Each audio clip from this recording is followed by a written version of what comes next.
They finally added the webcam. We've done it, guys.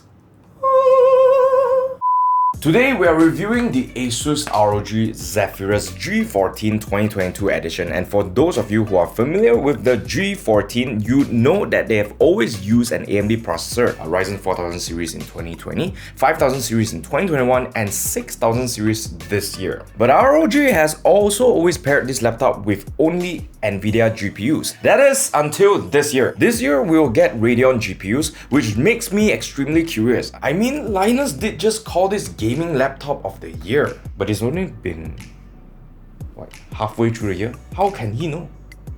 Can Linus see into the future?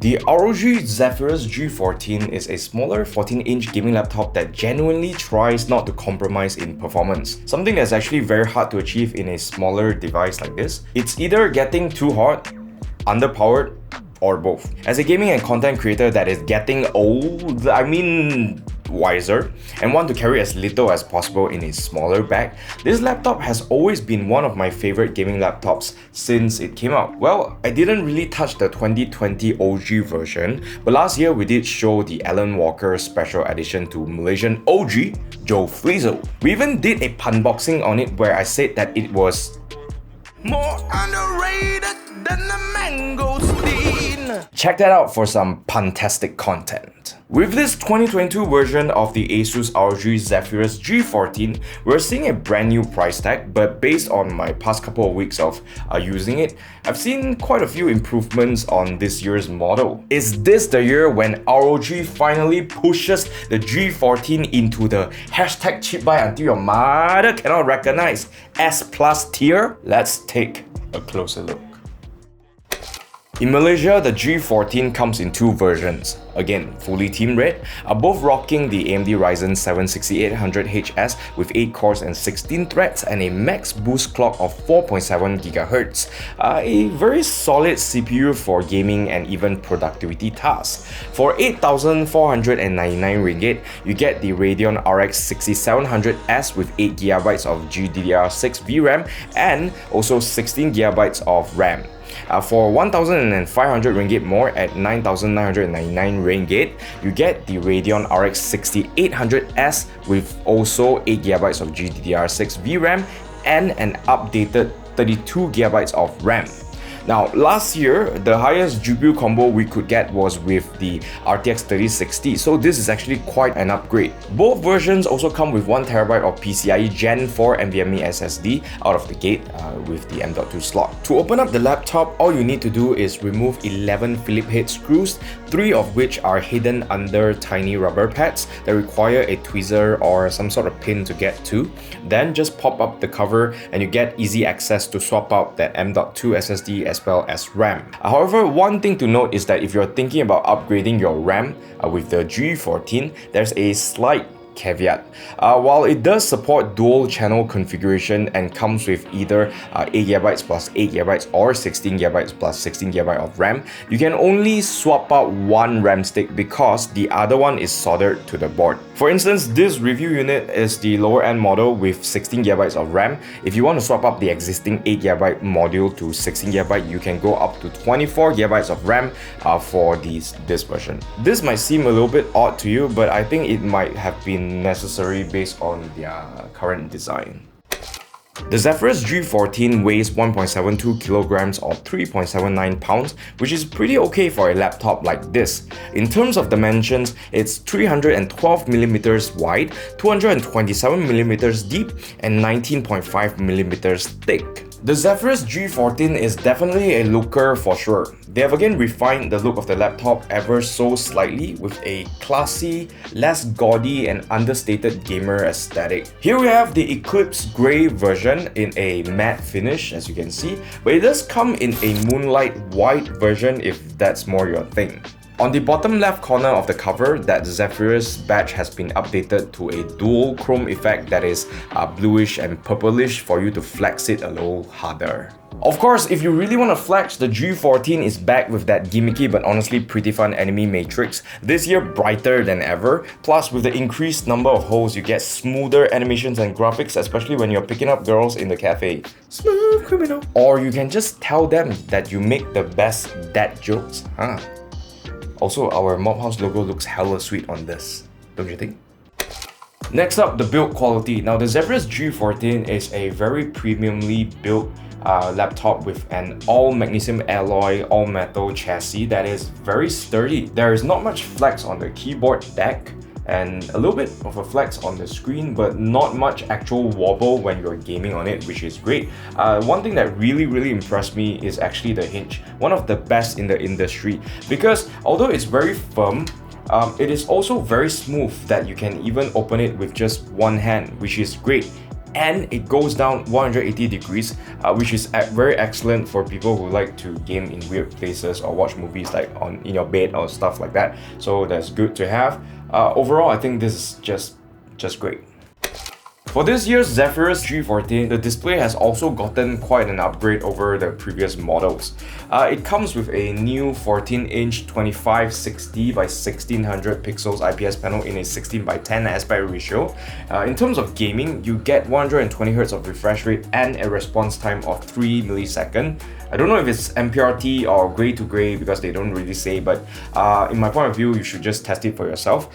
Based on playing quite a few hours of Valorant on this, which is a faster paced FPS title, things feel smooth and very responsive. What actually surprised me is the fact that ROG went for a 100% DCI P3 coverage, which is a digital film standard, along with that 16 by 10 aspect ratio that gives us quite a bit extra real estate vertically. I'm pretty sure that they're going for more of a hybrid gamer / content creator type of user, like me. Here's our own test with our X-Rite i1 Display Pro to see if they actually matched up to their claims.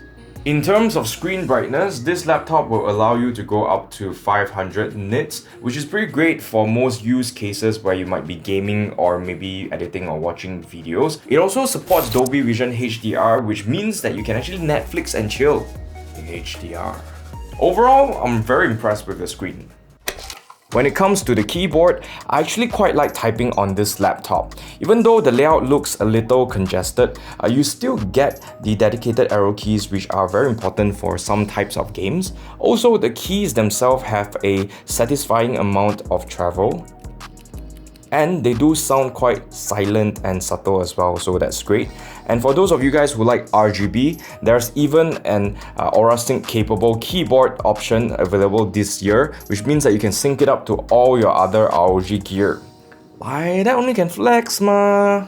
It also comes with 4 programmable hotkeys for quick access to your go-to functions near the top of the keyboard, which is great. Now, the trackpad has also increased in size, which is great for those of you special people who like to game or edit videos with your trackpad. Feels very smooth as usual, and the left and right clicks are pretty tactile. That's great. I'll still use a mouse any time of day though. Here's a sound test of the keyboard for your reference.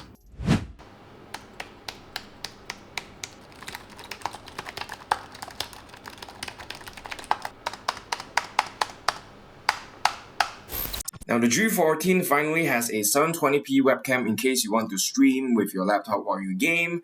It doesn't look that good, but this is how it looks and sounds like. In this world, it's just us.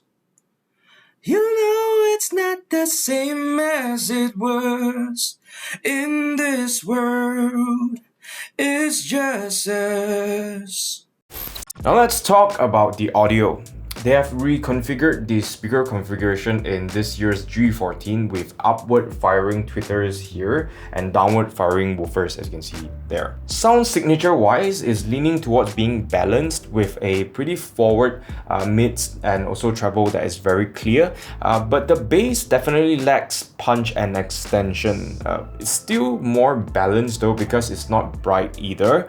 When it comes to the stereo imaging, it is as good as it can be with this narrow soundstage that this laptop has. So I wouldn't rely on the speakers when playing games that require me to say pinpoint the direction of my enemies, or even say find out their direction, for instance. But it's still pretty decent for watching movies and also listening to music, though the volume is definitely on the softer side.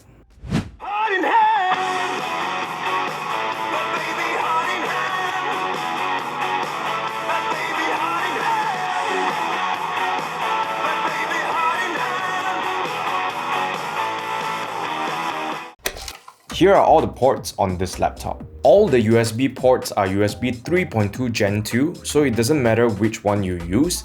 Though the two USB-C ports are a little bit different. They are both capable of outputting display, but only one provides power delivery. We also get a combo audio jack, which is, like I said, essential for gamers. A full-size HDMI 2.0 port, which outputs up to 4K 60Hz, no 120Hz, though I would argue that you would probably be gaming in 1440p in max settings most of the time anyways. On top of that, we get a UHS 2 micro SD card reader. I would have preferred full size, but this is a gaming laptop anyways, so it's a bonus. I'm not gonna complain too much. As for battery life, we get a 76 watt-hour battery, which is pretty great. We managed to get about 8 hours of runtime with a video loop in medium brightness for the screen, which is good enough for a trip down under. You would also probably get about 10 to 20% more if you're just browsing websites and stuff like that. Gaming killed this laptop in about 1.5 hours, which is pretty standard, to be honest, for a laptop like this. So yeah. In terms of thermals, to be frank, the laptop's vapor chamber cooling solution with 2 fans look really cool, hashtag pun intended, especially with that sticker covering and labeling everything. Apparently under all that, you also get thermal grizzly liquid metal on the CPU and GPU. But how does it actually perform? Well, those of you who mainly look at stress test numbers might be a little scared looking at that AIDA64 test numbers. The CPU was pushed to 89 degrees after 15 minutes, which is kind of hot, and also the GPU was hitting 74 degrees, which is, I guess, okay. However, while the keyboard and the bottom of the laptop did get a little toasty, it wasn't anything too crazy. Do pay in mind that fully loading the CPU and GPU to 100% for longer durations such as 15 minutes and more is not a situation that 90% of you guys might face on a daily basis. For gaming purposes, on the other hand, the cooling solution on this laptop is more than capable to tame that Ryzen 7 6800HS and Radeon RX 6700S combo. One thing that I must note is how much cooler that WASD area is compared to the middle of the keyboard. I'm talking about a whopping 7 degrees Celsius. In terms of acoustics, if you set this laptop into turbo or extreme mode in some laptops, it is going to get loud when it gets going. Especially if you fully load the CPU and GPU, there's just no way about it. So when you're gaming on this thing, I would recommend headphones. In terms of power consumption, while running the AIDA64 stress test to fully load the CPU and GPU for more than 15 minutes, the G14 was pushed to the limit of 242 watts, which is quite a bit higher than when you're just gaming, around 194 watts with Shadow of Tomb Raider. Again, this shows you how unrealistic an AIDA64 stress test is in terms of loads compared to just gaming.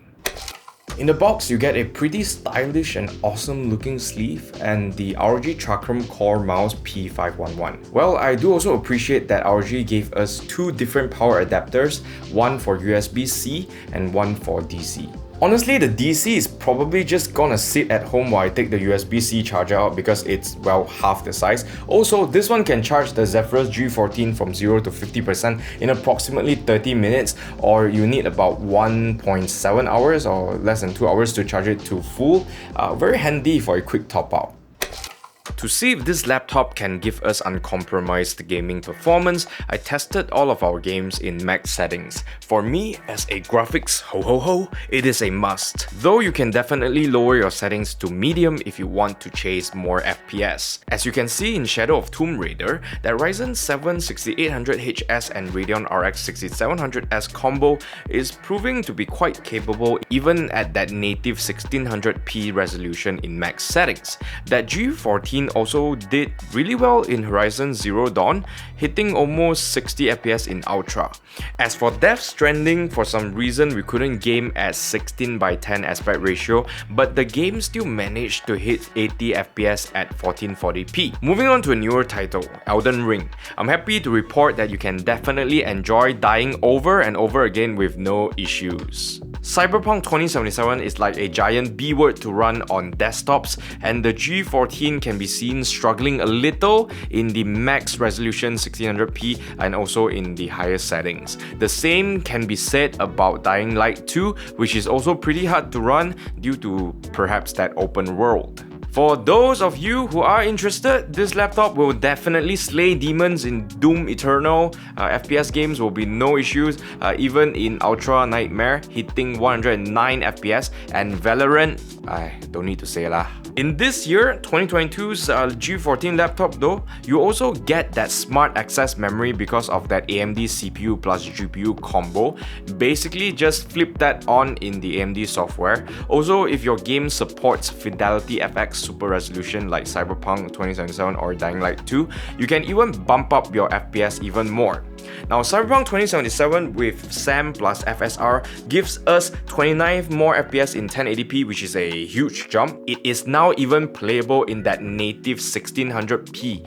That is whew! In Dying Light 2, which is a newer title, you can see a similar level of improvement in FPS. I really recommend turning on SAM and FSR because with that small 14-inch screen like this with such a high pixel density, super sampling is going to leave the image quality largely the same, but giving you 30 to 50% more FPS. So why not? In terms of productivity performance, to be frank, going for a Radeon GPU is going to give us a hit, especially in software that prefer CUDA. However, that Ryzen 7 and Radeon GPU combo is doing quite well in all of our Puget Bench tests, especially in DaVinci Resolve, which is where Radeon GPUs tend to do very well compared to the green tea.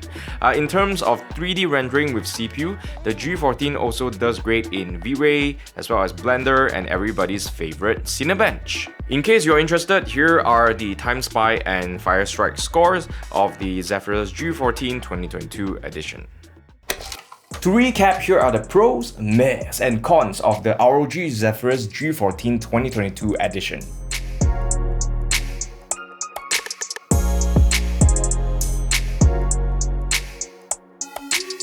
I give this 2022 edition ROG Zephyrus G14 a hashtag cheap buy until your mother cannot recognize S plus tier, 9.5 out of 10.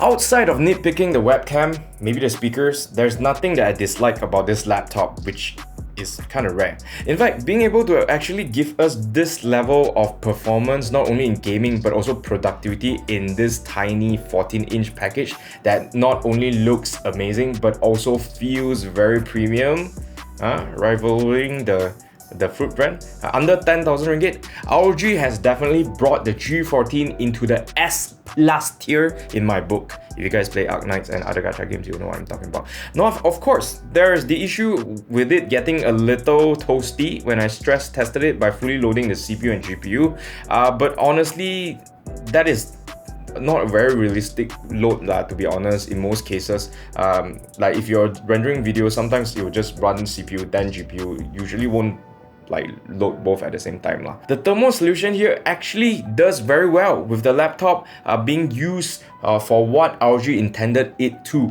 as a gaming laptop. So if you want to go smaller than 15-inch on a gaming laptop to game and edit videos on the go without lugging around a giant backpack, I honestly can't recommend this laptop enough. If you want better productivity performance since you edit more videos or do color grading a lot and stuff like that, then maybe consider the Studio Book that we reviewed previously instead. I mean, it's a little pricier, I think 12,000 ringgit if I'm not mistaken, quite a bit bigger, so there's that, but it has OLED and also a full-size SD card and also other I/O options that are very useful for content creators, so there's that. also. If you thought this video is awesome, don't forget to like and share. Leave a comment down below if you have any questions regarding the G14 2022 version. Also, follow us on Facebook, Instagram and TikTok because recently one of our Bahasa Melayu PC parts video went viral thanks to you guys, because you guys are very the nice and I very the suka you.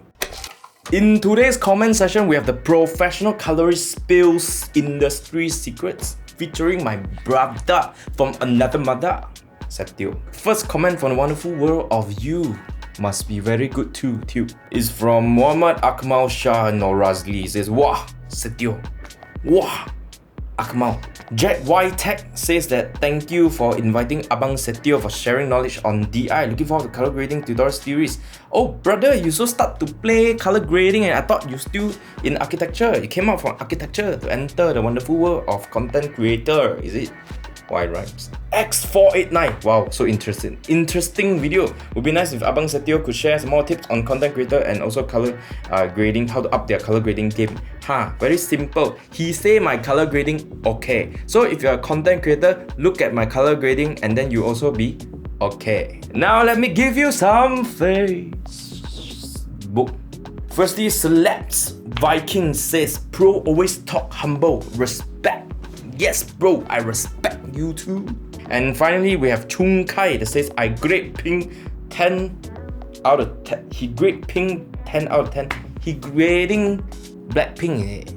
And that is all the professional comments I have for you today. Leave more comments so I can comment back on your comment and reply to you in our comment section.